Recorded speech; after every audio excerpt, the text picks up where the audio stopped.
एक एग्जाम्पल में देखा गया कि 9 गोला हम लोगों ने 10 गोला बनाकर हम लोगों ने टेस्टिंग में दिया, रिलायंस कंपनी ने भी बना के दिया, उसके 10 में से 9 फेल हो गए। अच्छा, 10 ट्रायल में 9 फेल हो गए, एक उनका पास किया और उनको ये सरकार प्रमोट कर रही है। हम ऑर्डिनेंस फैक्ट्री के जब वो बनाते हैं, जवान फिल्म में वही दिखाया है क्या? आपने देखा है? आपने? हाँ बिल्कुल देखा है, जवान फिल्म मैंने देखा है। जवान फिल्म का जो कंटेस्ट दिया गया है वो बिल्कुल ऑर्डिनेंस फैक्ट्री से रिलेटेड है, नो डाउट। तो ये प्राइवेट कंपनियों को ज़्यादा प्रमोट कर देते हैं और हम 10 में से ट्रायल में जब जाते हैं तो 10 में से 9 मेरा माल पास होता है, लेकिन सरकार उसको पेपर में बदनाम करती है कि ये इसका माल नहीं लिया जाएगा। रिलायंस डिफेंस का मतलब उन्होंने, मोदी जी ने खुद उद्घाटन किया। वहीं ऑर्डिनेंस फैक्ट्री भी है, सरकारी ऑर्डिनेंस फैक्ट्री है, जिसमें वो कभी जाने का तवज्जो नहीं किए।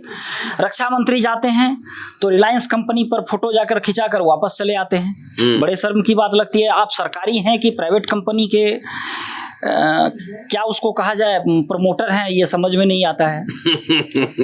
तो मैं आपके माध्यम से बताना चाहता हूं कि ऑर्डिनेंस फैक्ट्री जो भी उत्पादन करती है, ये एक सीक्रेट विषय था 2014 के पहले।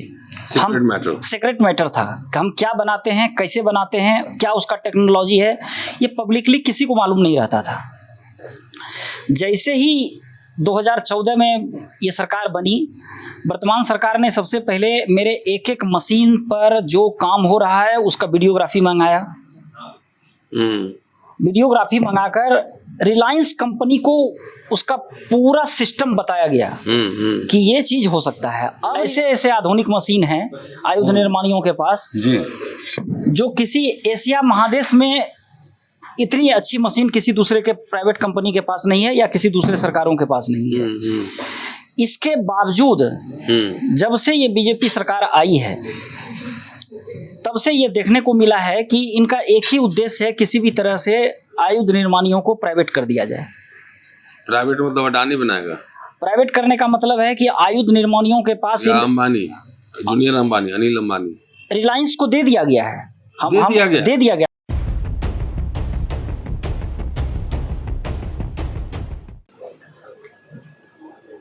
वो नज़ारा देख के लग रहा होगा कि हम लोग शायद कहीं बाहर हैं, मतलब देश के बाहर हैं। तकरीबन 21 साल पहले मैं यहाँ पर आया था और ये भोपाल है। तालाबों का शहर और झीलों का शहर बहुत बदल चुका है और इसलिए थोड़ा सा मैं जिस शहर में जाता हूँ आपको रूबरू कराता हूँ शहर के मिजाज से। उस शहर में क्या बदला है, क्या तब्दीलियाँ आई हैं, उससे रूबरू कराता हूँ और देख के मुझे अच्छा लग रहा है। काफ़ी कुछ तब्दीली है इस शहर के मिजाज में भी और अभी चुनाव का माहौल भी है, तो चुनाव जो होगा तो देखा जाएगा। लेकिन हम लोग कुछ ऐसे ही गपशप मारते हैं। बहुत अच्छा लग रहा है, नज़ारा बहुत शानदार है और लगातार आप देख रहे हैं भोपाल से मैं आपको बहुत सारे डॉक्यूमेंट्रीज दिखा रहा हूँ, कई मुद्दों पर बात कर रहा हूँ, लगातार बात कर रहा हूँ।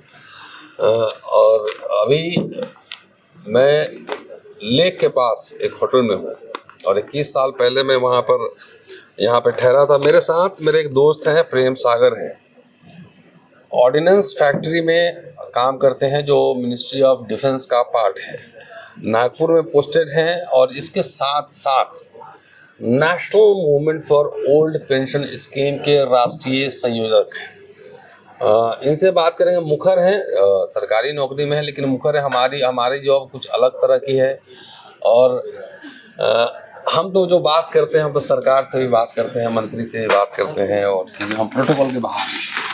लेकिन national movement for old pension scheme के तहत काम करते हैं, मिनिस्ट्री ऑफ डिफेंस में है। अभी एक नया स्कीम डिफेंस में आया है, उसका इफेक्ट आप लोगों ने देखा ही होगा। 5 साल का जो क्या कहते हैं उसको, अग्निवीर योजना। आप सिविल पार्ट में ऑर्डिनेंस फैक्ट्री में काम करते हैं। हाँ। आपने मेरा चैनल देखा है? हाँ। हाँ। क्या नाम है चैनल का? नाम क्या है? अम्बेडकरवाद। चलिए, हमारे लोग हैं, थोड़ा सा स्पेलिंग मिस्टेक हो जाता है, तो इनसे समझने की कोशिश करेंगे कि आखिर डिफेंस में एक तो अग्निवीर योजना आई है और ये ऑर्डिनेंस फैक्ट्री में काम कर रहे हैं। एक बार ऑर्डिनेंस फैक्ट्री का प्राइवेटाइजेशन का मसला आया था कुछ और हंगामा हुआ, बातचीत हुई, लेकिन धीरे धीरे वो पता नहीं लगा क्या हुआ। लेकिन क्या चल रहा है ऑर्डिनेंस फैक्ट्री के बीच, कितना हुआ प्राइवेटाइज और कितना हुआ सरकारी, और ये national movement for old pension scheme के क्यों है पार्ट, क्या अब जो है पूरा ठेके पे दिया जाएगा ऑर्डिनेंस फैक्ट्री, इन तमाम मसलों पे इनसे समझने की कोशिश करेंगे। स्वागत है प्रेम सागर। नमस्कार जी, बताएं तो क्या चल रहा है आपके डिफेंस मिनिस्ट्री में? अग्निवीर के बाद कौन फैक्ट्री वीर आएगा? नहीं, फैक्ट्री वीर की बात नहीं है जी। बात है कि आयुध निर्माणियों का जो इतिहास है वह 200 सालों का इतिहास क्या है। क्या बनाते हैं वहाँ पे आप? सेना को लगने वाला एक एक सामान, जूता, कपड़ा, बेल्ट से लेकर हेलीकॉप्टर या जो भी सामान, जितने भी गोला बारूद हैं, वो सारा चीज़ हम लोग अवेलेबल कराते हैं उनको। डीआरडीओ इसे डेवलप करके देता है और डीआरडीओ के डेवलपमेंट के अनुसार जो उनका बताते हैं वो उसके अनुसार हम उसको प्रोडक्शन बना के देते हैं और वो तीनों सेना को अवेलेबल कराते हैं। आप क्या बनाते हैं? हम जहाँ अंबाजरी में है वो दो तरह का ऑर्डिनेंस फैक्ट्री का होता है, एक हार्डवेयर कहलाता है, एक सॉफ्टवेयर कहलाता है। जो चीज़ मशीनिंग के द्वारा होता है वो हार्डवेयर फैक्ट्री कहलाता है और जहाँ बारूद भरा जाता है उसे सॉफ्टवेयर फैक्ट्री कहते हैं। ओके। तो हम अभी तत्काल हार्डवेयर फैक्ट्री में हैं, पर पूरे देश में मैं बताना चाहता हूँ आपके माध्यम से, देश में 41 ऑर्डिनेंस फैक्ट्री है अभी वर्तमान में। 41 है? हाँ, 41 है। और इसे देश के अलग अलग राज्यों में इसलिए बनाया गया है कि इसके यूनिट पर अगर किसी विदेशी ने कभी हमला किया तो अगर एक ही जगह पर सारे ऑर्डिनेंस फैक्ट्री रहेंगे तो सबको एक बार डिमोलिश कर देगा। लेकिन अलग अलग इसलिए रखा गया है कि ताकि अगर एक को डिस्ट्रॉय किया गया तो दूसरे जगह से सेम चीज़ का प्रोडक्शन हम करके दे सकते हैं। मशीन की बात बताऊँ तो मशीन हमारे पास ऐसे आधुनिक मशीन हैं आयुध निर्माणियों के पास जी, जो किसी एशिया महादेश में इतनी अच्छी मशीन किसी दूसरे के प्राइवेट कंपनी के पास नहीं है या किसी दूसरे सरकारों के पास नहीं है। इसके बावजूद जब से ये बीजेपी सरकार आई है तब से ये देखने को मिला है कि इनका एक ही उद्देश्य है, किसी भी तरह से आयुध निर्माणियों को प्राइवेट कर दिया जाए। प्राइवेट मतलब अडानी बनाएगा? प्राइवेट करने का मतलब है कि आयुध निर्माणियों के पास अंबानी, जूनियर अंबानी, अनिल अंबानी, रिलायंस को दे दिया गया है। दे दिया गया। हम डिटेल से बताते हैं, तो थोड़ी देर में सारी बात बताते हैं। तो उसमें से इनका नज़र इस पर है कि आयुध निर्माणियों के पास बड़े बड़े शहरों में बहुत सारी ज़मीनें हैं और बहुत बेहतर उत्तम किस्म की मशीनें हैं और इनके मित्रों को ये चाहते हैं कि इनका ज़मीन और मशीन दोनों कौड़ियों के भाव अवेलेबल करा दिया जाए। मैं आपके माध्यम से बताना चाहता हूं कि ऑर्डिनेंस फैक्ट्री जो भी उत्पादन करती है ये एक सीक्रेट विषय था 2014 के पहले। सीक्रेट मैटर था कि हम क्या बनाते हैं, कैसे बनाते हैं, क्या उसका टेक्नोलॉजी है, ये पब्लिकली किसी को मालूम नहीं रहता था। जैसे ही 2014 में ये सरकार बनी, वर्तमान सरकार ने सबसे पहले मेरे एक एक मशीन पर जो काम हो रहा है उसका वीडियोग्राफी मंगाया। वीडियोग्राफी मंगाकर रिलायंस कंपनी को उसका पूरा सिस्टम बताया गया कि ये चीज़ हो सकता है। अब रिलायंस कंपनी को, जैसे ऑर्डिनेंस फैक्ट्री अंबाजरी है, नागपुर है, ठीक नागपुर में ऑर्डिनेंस फैक्ट्री के बगल में बहुत सारा ज़मीन इनको अवेलेबल कराया गया। अंबाजरी में बहुत सारा खाली ज़मीन है। मैं गया हूँ। हाँ, तो रिलायंस कंपनी को अवेलेबल कराया गया, कौड़ियों के भाव में वो ज़मीन अवेलेबल कराया गया। उनको 20 साल के लिए बिजली फ्री दी गई, 20 साल के लिए पानी फ्री दिया गया। ये जूनियर अंबानी को, अनिल अंबानी, हाँ, रिलायंस कंपनी को दिया गया है। रिलायंस डिफेंस का मतलब उन्होंने, मोदी जी ने खुद उद्घाटन किया। वहीं ऑर्डिनेंस फैक्ट्री भी है, सरकारी ऑर्डिनेंस फैक्ट्री है, जिसमें वो कभी जाने का तवज्जो नहीं किए। रक्षा मंत्री जाते हैं तो रिलायंस कंपनी पर फोटो जाकर खिंचा कर वापस चले आते हैं। बड़े शर्म की बात लगती है, आप सरकारी हैं कि प्राइवेट कंपनी के क्या उसको कहा जाए, प्रमोटर हैं, ये समझ में नहीं आता है। तो ये प्रतीत होता है कि कहीं ना कहीं ये बैकडोर से इनका क्या उद्देश्य है समझ में नहीं आता है। दूसरी बात, आयुध निर्माणियों में जो हम लोगों की नौकरी लगती है वो दो तरह की बातें होती हैं। एक तो इसका उद्देश्य रहता है कि इंडिया एक वेलफेयर स्टेट है, तो नौकरी का आधार जो है हमारा सिर्फ प्रॉफिट एंड लॉस नहीं होना चाहिए। एक है कि हम अपने आदमियों को इंगेजमेंट देते हैं, और जब हम सरकारी नौकरी देते हैं तो वो एक तरह से बंध जाता है, जिम्मेदारियों से बंध जाता है। बंधता है मतलब जिम्मेदारियों से बनता है, रिस्पॉन्सिबिलिटी है कि हम क्या बनाते हैं बाहर किसी को नहीं बेच सकते हैं। और सबसे बड़ी बात मैं आपको बताना चाहता हूँ कि जो आज की वर्तमान परिस्थिति है, अगर जल्दी से इसको निगमीकरण या निजीकरण को रोका ना गया तो जो तालिबान का स्थिति था वो स्थिति भारत में हो जाएगी। जैसे हमारा ऑर्डर देने वाला सिर्फ भारत सरकार था, हम गोला बारूद बंदूक बनाकर उनको देते हैं, पैरासूट बनाकर देते हैं, जूता बनाकर देते हैं, आर्मी नेवी एयरफोर्स को देते हैं। हम सैनिकों के लिए गाड़ी बनाकर देते हैं जो रेत पर चलती हो, पहाड़ पर चलती हो, व्हीकल फैक्ट्री है उसके लिए, पैरासूट फैक्ट्री है, पैरासूट बनाकर हम आर्मी को देते हैं, एयरफोर्स को देते हैं, नेवी को देते हैं। लेकिन अगर इसका निगमीकरण किया गया, फिर उसके बाद निजीकरण कर दिया गया, तो निजी कंपनियां चाहेगी कि अधिक से अधिक हमको प्रॉफिट मिले। प्रॉफिट मिलने के लिए वो चाहेगा कि हमारा ग्राहक बढ़े। ग्राहक बढ़ने में ऐसा हो जाएगा कि वो ग्राहक कोई भी हो जाएगा। तो फिर पाकिस्तान से आतंकवादी जिसका डर दिखाकर देश में राजनीति कर रहे हैं, तो फिर पाकिस्तान से उग्रवादियों को लाने का जरूरत नहीं पड़ेगा। हम वही कहना चाहते हैं, जब वो पाकिस्तान के लिए जो जासूसी कर रहा है, उस आदमी को अब पाकिस्तान से बंदूक लाने का जरूरत नहीं है, उसे तो हिंदुस्तान में आसानी से अवेलेबल हो जाएगा। तो आतंकवाद संप्रदाय से आप जोड़ रहे हैं वो ठीक नहीं है मुझे लगा। हाँ, हम संप्रदाय से नहीं जोड़ रहे हैं, हम आतंकवाद से इसको जोड़ रहे हैं। तो आतंकवाद तो कोई हिंदू भी हो सकता है, मुसलमान भी हो, कोई जो भी हो सकता है, कोई भी धर्म का हो सकता है, कोई भी जाति का हो सकता है। तो वो आतंकवाद का हम अगर इसका प्राइवेटाइज करते हैं, ओके फाइन, चलिए। हाँ, तो हम इसका मतलब है हम आतंकवाद को बढ़ावा दे रहे हैं। गोला बारूद बंदूक उसे सब यही प्राइवेट हो जाएगा तो कोई भी खरीद सकता है, खरीदेगा। और अभी हमारा सिर्फ एकमात्र ग्राहक है सेना।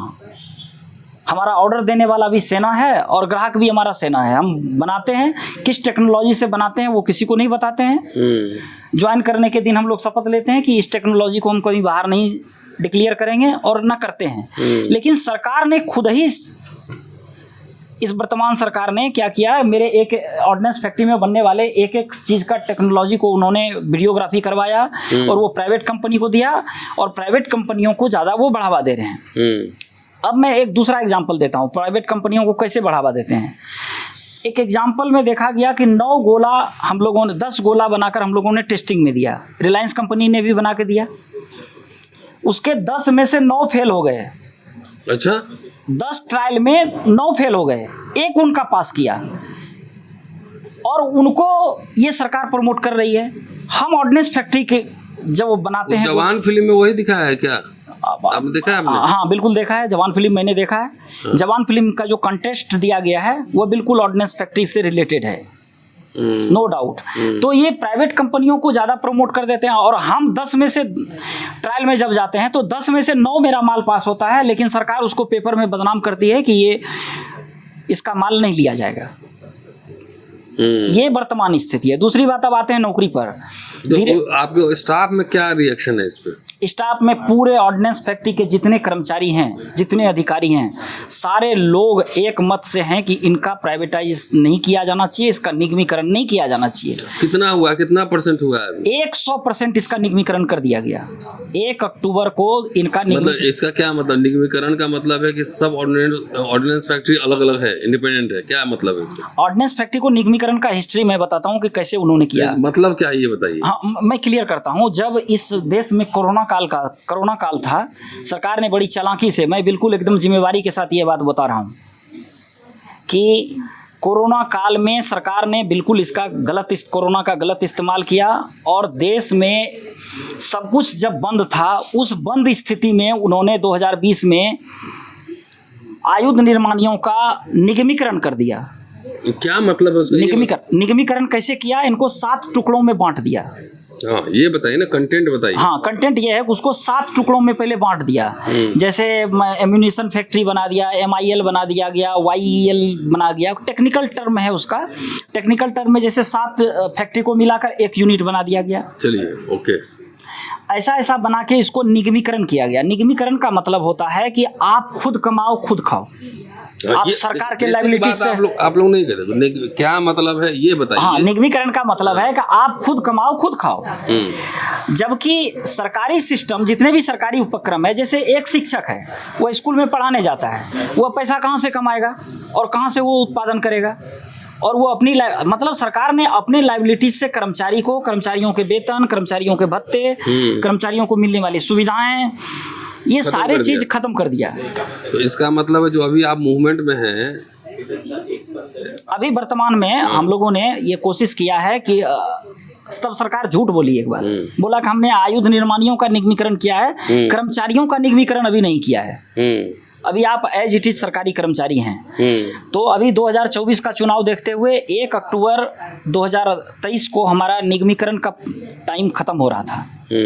इन्होंने क्या किया, 1 साल के लिए ये निगमीकरण और बढ़ा दिया कि 1 साल और बढ़ा दिया। मतलब 2024 का चुनाव इनका टारगेट में है कि ताकि माना पब्लिक कंफ्यूज हो जाए और लगे कि हमारी नौकरी और बढ़ रही है। वो बढ़ नहीं रही है, हमारे पीठ में छुरा घोंप के रखा है। निगमीकरण मतलब सरकारी कर्मचारियों के पीठ में छुरा घोंप दिया है। हमारी सारी सुविधाओं को बंद कर दिया गया है। हमारा वेतन, पेंशन जो भी अभी मिल रहा है, जो भी प्रोडक्शन हम कर रहे हैं, स्टेट बैंक से लोन लेती है यूनिट। अच्छा, स्टेट बैंक से या अन्य बैंकों से लोन लेती है। लोन लेने के बाद वो रॉ मटेरियल खरीदती है, प्रोडक्शन करती है। अब प्रोडक्शन के बाद वो सेना को देती है। अब उसमें लॉस एंड प्रॉफिट के लिए बार बार कहा जाता है कि इसका कॉस्ट ऑफ प्राइस कम कीजिए। पहले सरकार देती थी, पहले सरकार देती थी, अब आपको लोन लेना पड़ता है।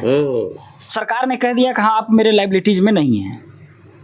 तो जब हम भर्ती हमारी ही लायबिलिटी में नहीं है तो देश की सुरक्षा कौन करे?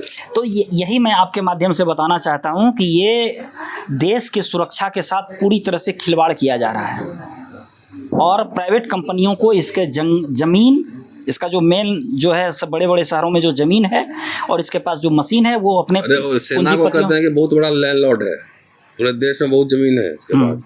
रेलवे और सेना 2 ऐसा डिपार्टमेंट है कि जिसके बारे में कहा जाता है कि big landlord of India. Yes, बहुत जमीन है, बिल्कुल। तो आज रेलवे की भी वही स्थिति है ना। अभी मैं बताता हूँ, एक फैक्ट्री में, अंबाजरी में का एक उदाहरण देता हूँ, नागपुर का एक फैक्ट्री, आरएसएस का हेडक्वार्टर है वहाँ। अगर आरएसएस के लोग सुने तो वो समझें, सरकार को माना सुझाव दें कि ये क्या कर रहे हैं आप। एक फैक्ट्री में पहले 8000 कर्मचारी हुआ करते थे। 8000 कर्मचारी में अब सिर्फ 4000 कर्मचारी रह गए हैं, लेकिन काम अभी भी 8000 लोग कर रहे हैं। 4000 लोग कॉन्ट्रैक्ट बेसिस पर जाते हैं काम करने के लिए। वो सब सेना में किस्तों में निजीकरण हो रहा है, कि किस्तों में निजीकरण हो रहा है, जिसका आपको पता नहीं चलेगा कि क्या हो रहा है। उसका पेंशन, उसका कोई चक्कर नहीं है, पेंशन नहीं है। सबसे पहले देखिए, सामाजिक सुरक्षा जो थी, इसका खत्म करने का मतलब, इसका उद्देश्य है आरक्षण खत्म करना। निजीकरण, निगमीकरण का एक उद्देश्य है आरक्षण खत्म करना। निगमीकरण का एक और उद्देश्य है कि भर्ती पर रोक लगा दी गई। मैं फिर कहता हूँ, पूरी जिम्मेवारी के साथ ठेके पर आदमी बहाल हो, ठेके पर काम करे। ठेके पर काम करने का मतलब है उसका उत्पीड़न हम कर सकें।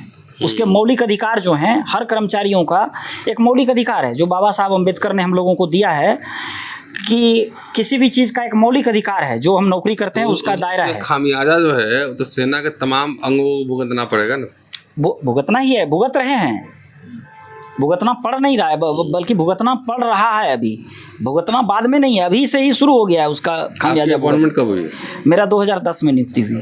तो आप न्यू पेंशन स्कीम में? हम न्यू पेंशन स्कीम में हैं। एक और लड़ाई हम लोग लड़ रहे हैं कि पूरा कि हम लोगों को पेंशन दिया जाए। मैं बताना चाहता हूँ कि सांसद, विधायक अगर एक दिन के लिए शपथ ग्रहण करते हैं तो लाइफ टाइम उनको पेंशन मिलता है। हम लाइफ टाइम अपनी सेवा सरकार को देंगे, जवानी से लेकर बुढ़ापे तक। और बुढ़ापे में अनिवार्य रूप से हमको सेवानिवृत्ति दी जाती है। हम शौक से सेवानिवृत्त नहीं होते हैं, अनिवार्य रूप से सेवानिवृत्ति दी जाती है, तब हमको पेंशन दी जाती है। हमारी सामाजिक सुरक्षा की गारंटी बाबा साहब अम्बेडकर के कारण मिला है, ये माननीय मोदी जी के द्वारा नहीं मिला है हमको। ये उनको समाप्त कर रहे हैं। राष्ट्र के नाम पे पेंशन की क्या जरूरत है? राष्ट्र, देश प्रेम, राष्ट्र प्रेम बहुत जरूरी है, वो तो कह रहे हैं। हाँ, राष्ट्र प्रेम बहुत जरूरी है, तो राष्ट्र प्रेम में सबसे पहले सेना का निजीकरण करेंगे। सेना का निजीकरण करेंगे। नहीं तो अगर पेंशन छोड़ना है तो सबसे पहले सांसद और विधायक पेंशन छोड़ दें। नहीं, वो नहीं छोड़े। मैं कहता हूँ किसी को नहीं छोड़ना चाहिए, मेरा टेक अलग है। हम आपको भी कह रहे हैं कि हम छोड़ने के लिए उनको नहीं कह रहे हैं, हम टर्म ऑफ रेफरेंस आपको दे रहे हैं। अगर त्याग करना है तो सरकारी कर्मचारी ही त्याग क्यों करे, सांसद विधायक त्याग क्यों ना करे। तो आप यहाँ पे आए हैं अभी भोपाल में, क्या कर रहे हैं कि जो vote for old pension scheme. अभी भोपाल में चुनाव है, अभी हिमाचल प्रदेश में चुनाव हुआ था। मैं एक उदाहरण देना चाहता हूँ। हिमाचल प्रदेश में सारे सरकारी कर्मचारियों ने वहाँ आंदोलन किया और उन्होंने कहा कि पुरानी पेंशन दीजिए। वहाँ की वर्तमान की सरकार, जो बीजेपी की सरकार थी, उन्होंने कह दिया कि आपको अगर चुनाव पेंशन चाहिए तो चुनाव लड़ लीजिए, सांसदों विधायकों जैसा पेंशन मिल जाएगा। तो चुनाव लड़वा के हरवा दिया आपने। नहीं, चुनाव लड़वा के नहीं हराए। हम लोगों ने ये कहा कि वोट फॉर ओपीएस कीजिए। वोट फॉर ओपीएस क्या कि भाई जो पेंशन देगा वही देश पे राज करेगा। तो वहाँ के सारे कर्मचारियों ने, तो सेना ऑर्डिनेंस में कितना प्राइवेटाइज हो गया ये बताइए। ऑर्डिनेंस में 100% निगमीकरण हो गया है। निगमीकरण किया है, मतलब अपना पैसा उगाइए और अपना तनख्वाह लीजिए। हाँ, निगमीकरण। माननीय प्रधानमंत्री महोदय ने एकदम, मेरे पास उसका वीडियो है, उन्होंने कहा था कि ये जब एक बार किसी फैक्ट्री का निगमीकरण किया गया था कांग्रेस पार्टी के समय में, तब माननीय मोदी जी ने कहा था कि निगमीकरण का जन्म ही होता है मरने के लिए। कोई युवावस्था में मर जाता है, कोई जवानी में मरता है, कोई बुढ़ापे में मरता है। लेकिन ऑर्डिनेंस फैक्ट्री को निगमीकरण इसलिए किया गया है कि ये अंतोगत्वा इसको मार देना है, बंद करवा देना है, या नहीं तो ये प्राइवेट कंपनियों के हाथों में दे देना है। इससे आरक्षण खत्म हो जाएगा। अरे आरक्षण को छोड़िए, देश की सुरक्षा का सवाल है। मैं वही बता रहा हूँ, इससे आरक्षण खत्म हो जाएगा, देश की सुरक्षा खतरे में आ जाएगी। आरक्षण तो सेना में कहाँ दे रहा है आरक्षण, ऑर्डिनेंस वाले में होगा थोड़ा बहुत। नहीं, उन्होंने भी आरक्षण खत्म ही होगा। नहीं तो उन्होंने भर्ती ही बंद कर दिया ना। 2014 में जैसे ही वो आए, उनका पहला नोटिफिकेशन आया था कि आयुध निर्माणियों में भर्तियां बंद कर दीजिए। तो वो तो खत्म हो रहा है ना। तो आरक्षण पे क्या, आप तो जो बिना आरक्षण वाले जन-उधारी उनसे पूछिए ना, उनका क्या हाल हो रहा है। सवाल ये है कि सबसे बड़ा दुख तो उनको भी होना चाहिए।